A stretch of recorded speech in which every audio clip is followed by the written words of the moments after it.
మీరు ముంబైలో కూడా చెప్పారు, ఇక్కడ కూడా చెప్పారు, ఈ సినిమా భారతీయ ఆత్మ అని చెప్పేసి.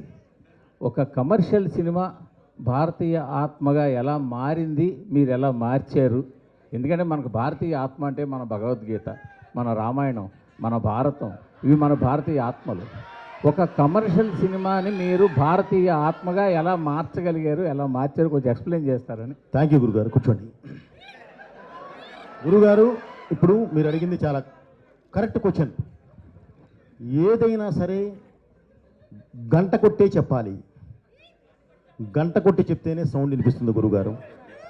అది సాత్వికంగా చెప్తే ప్రతి ఒక్కళ్ళు చెప్తున్నాం, నో డౌట్, కాదంటలేదు. కమర్షియల్గా చెప్పినప్పుడే ప్రతి ఒక్కళ్ళకి ఎక్కడానికి అవకాశం ఉంటుంది.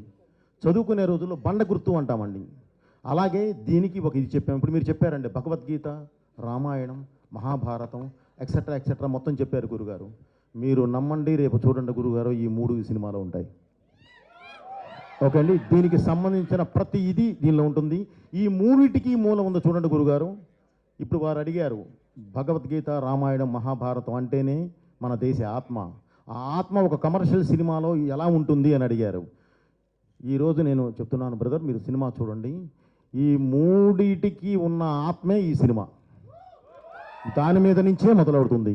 సో అందుకే చెప్పాను, ఇది ఈ దేశ ఆత్మ, ఈ దేశ పరమాత్మ, ఈ దేశ ధర్మం, ఈ దేశ ధైర్యం ఏంటి. రేపు సినిమా చూడండి sir. Thank you very much గురుగారు, మంచి క్వశ్చన్ అడిగారు. థ్యాంక్ యూ అండి.